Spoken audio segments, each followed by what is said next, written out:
this one's really important, even though you can't see the actual study. But I just want you to know that when I walk into a group or even an individual session, no matter what I do, I start my sessions with a rhythm exercise. Okay, because rhythm primes your motor cortex. Rhythm wakes your brain up. Rhythm tells everything else you're about to do to get ready to do it. So if I'm walking in to work on your speech and language, I'm still going to do a rhythm exercise before I work on speech and language. So I just want you to know that's my philosophy, and it's based off of the research. And this research here is, this was actually done with recorded music listening. But they did music, but not, and they just metronome beat. So what they studied was, hey, I need you to do this rhythmic movement, go. Now I need you to do this rhythmic movement to the metronome, go. Now I need you to do this rhythmic movement to a familiar song, go, to a non-familiar song, go. There's all these different elements. But what it came down to was, the important thing is listening to the rhythm prior to making them do the exercise. That your brain needs to hear the rhythm, take it in, get the little firings going, and then it became exponentially more successful at being rhythmic in whatever the exercise was. So does this go down? That's one and the other, and then one and the other? So this is, I can't even read that. Let me read this. External cue. The motor group and that. Yeah. And so have patients listen for an extended period of time to the rhythmic cue that they're supposed to synchronize to later. Because this is all about synchronization and entrainment. Rhythm makes your muscles fire more efficiently and effectively. Okay? So you want their brain to hear the rhythm so that their muscles fire. And this is really key as our muscles become tired. And in our diseases like Parkinson's disease, where it's a complete motor firing, deficit. So,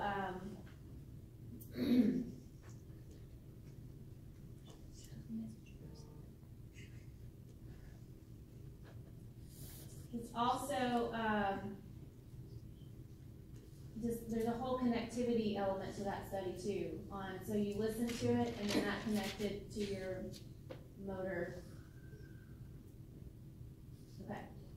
So we're doing motor examples, sensory motor examples. Go. What goal are you working on? What do you want your client to do? You want your balance? You want to balance and walking? You want to balance walking? Well, I like coordinated stride of the walk. You know what I'm saying? Yeah. No, see, I'm going to ask like you. Like not a wobbly walk. This is what I'm going to do. I'm going to break it down. Are you working on walking? Are you working on bilateral coordination walking? Are you working on balance? Are you working on weight shifting? Are you working on toe drag? Right. So these are the things you want to think about.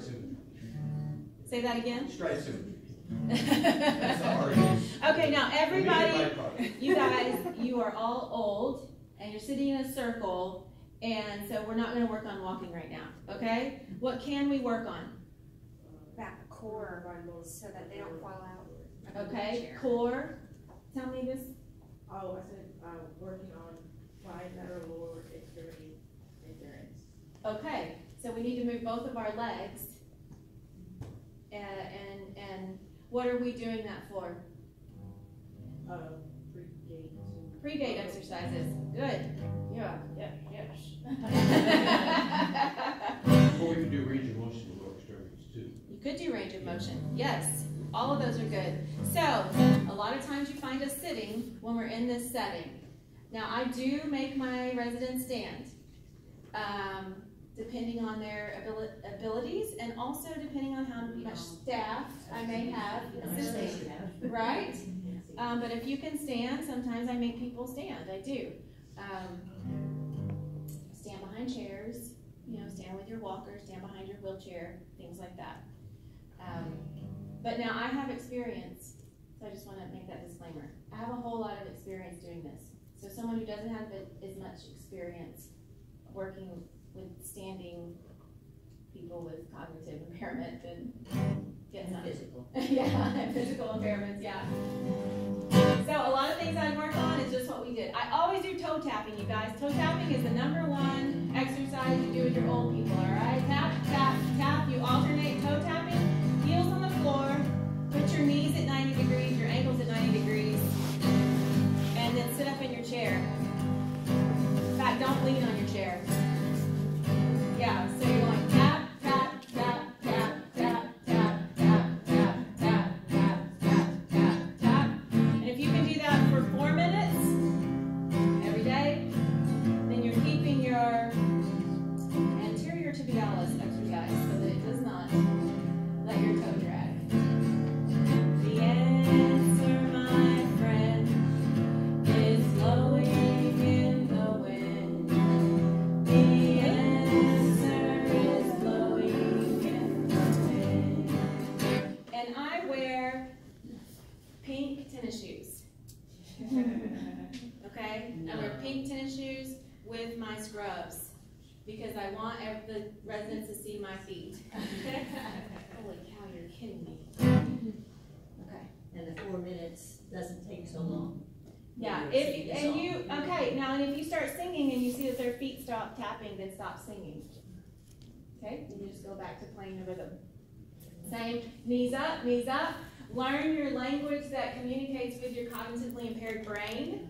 So if you say marching, then that's some other sort of imagery there. But if you give it clear direction, knees up, up, up, up.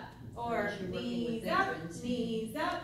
Working with military veterans, they understand march. Yes, well then you would know your clients, yeah. So remember your language matters, clarity, concise wording.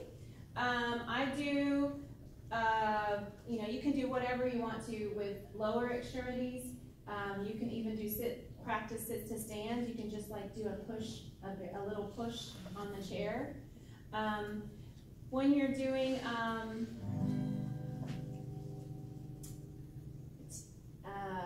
TIMP, TIMP, Therapeutic Instrument Musical Performance, then I usually have an instrument, let's say a drum, and if you hold it here and the person has to hit here, then you've now given them a target and auditory feedback. That's the whole purpose of TIMP, target and auditory feedback to get the movement that you're looking for. So if I want to work on upper extremity range of motion, because they've been sitting like this for so long and no one makes them move, then we do things that are up here, and they will hit the drum. And if you don't, I didn't bring anything like a drum, but this is the drum. And if they're not hitting it because you're going, hey, hit the drum, hit the drum. First of all, you're providing a rhythmic cue to hit this drum, and then visually, you might want to go hit, hit, hit, hit, and flash that drum up so that they see it. I have them put paddle drums in their hands so that they are using 2 hands. This is an amazingly challenging exercise sometimes. I make them switch hands and play with their non-dominant hand. And there are times where in a circle I will give one person, they each have you have your paddle drum and you have a stick. And you hold your paddle drum over here. Everybody holds their paddle drum to the left. So you now hit your neighbor's drum and your drum. And your neighbor's drum and your drum. And now we're doing a whole lot of crossing midline. We're interacting with our neighbors. We're having to coordinate. It's a fascinating exercise that fails a lot, and then they just get better and better. Okay, I want to go over cognition really fast. Cognition is my #1 goal. I just want you to know this. Cognition is my #1 goal and attention is my #1 exercise and goal under cognition. If I can't get their attention, I can't get them to move their lower extremity to do that exercise. So if you're not familiar with attention, get familiar with it. Attention, executive functioning, I do a lot of that, but attention is my number one goal. Sustained attention is my number one goal because I need them to attend to what I'm saying so that sustained, selective, alternating, and divided are your attention. Again, I have an assessment tool. So let me just go over. So let me show you this. So here's what I've done before. This is called the trail making test A. It has A and B. Okay? A and B. Again, this is what I chose for a specific group or specific few people that could complete this. You need to adjust your assessments accordingly. The idea here is that you find number 1 in the circle, you put your pencil on it, and then they have instructions to connect the numbers to, know where 3 is. They connect, and what you measure is the time it takes for them to connect that, okay? And here are your It's like the size of a regular piece of paper. the size of a regular piece of paper. You could put it on a clipboard and put it in their lap for them to fill out. I sometimes have the opportunity to just, hey everybody, we're pre-testing today. So let's just keep them around the table, do the pre-test, do the interventions, come back and post-test. So I'll make it an intentional day of assessment. But yeah, just a regular size piece of paper. But if you think it needs to be bigger, then blow it up. Or if you think it needs a fat magic marker, because I want you to feel comfortable sometimes adapting what we have to in order to make that happen. It has a part B. Part B has the alphabet. So the idea would be that you connect 1A, 2B, 3C. That becomes challenging. So I removed part B and only did part A for one example. So I gave you one example. This is Jim. This was Jim's assessment. And he did it in 2 minutes and 22 seconds. Does everything have errors? Does that count against the time or anything? Well, the legit measurement would be that the pencil hit the paper and never left the paper. Okay? But we're going to make adaptations. It's part of the understanding, right? Like you don't really know why that pen left the paper there, you know? To him, his eyes maybe thought. So anyway, so then we would do the cognitive intervention. So everybody, you don't have an instrument, so you are going to pat your leg. Okay? What you're going to do is pat your leg, and if I stop, you stop, and if I go faster, you go faster, and if I go slower, you go slower. How's that sound? 1, 2, 3, 4, pat, pat, pat, pat, pat. I'm looking over a floor below where that I overlooked me. One leaf is sunshine, the second is rain.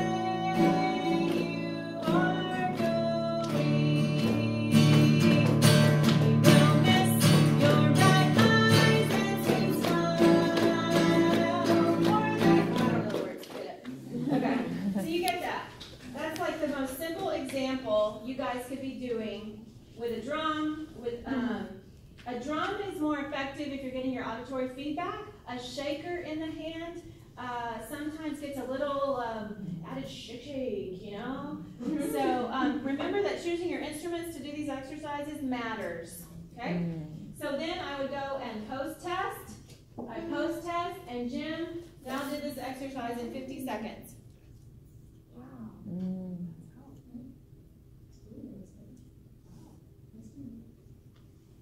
So, Carolyn, you did those on the same day? I did those in the same day, the beginning of a session and then at the end of a session. So I just threw some bibliography up there. That stuff's out there, you guys really don't care. So, questions? I feel like I could do like a really long. Yeah. But Where do you work again? I'm in Dallas, and I just have my own private practice, so I contract my services out. Yeah. But so my goal was that you saw that you could be working on functional goals inside these communities that aren't just, let's have a good time, let's reminisce, because that stuff's going to come out anyway, right? I'm going to sing a song while I'm cueing your movement or your speech and language goals or whatever, or attention, and someone's going to go, oh my gosh, you know, that reminds me of blank. So that kind of stuff's going to come out, and you still process that because you're a clinician. But I just wanted you to look at working with our old people in this manner that is, hey, I can keep them moving, I can keep them talking, and I can keep their frontal lobe and their cognition stimulated. Do you call it a music therapy group? I mean, do the people know that they're in there for functional goals, or are they just there to go to music therapy? It depends on did you hear a question? Do I Yes. call it a music therapy group? So it depends on their level of functioning, because if I'm working in an independent living or assisted living community where we have cognition levels are still high, then we call it, sometimes we have really creative names, but they know, I walk in and explain, hey, we're tapping our toes today for 5 minutes, and do you know why we do that? Because I don't want you tripping over the rug when you walk into your apartment and falling, because what happens if you fall, guys? And then what? And so toe tap with me, and it looks like this, like it's a serious business. Like, no, hey, Jennifer, your heel stays on the ground. You know, like I call names. This is why I can't be a hospice music therapist.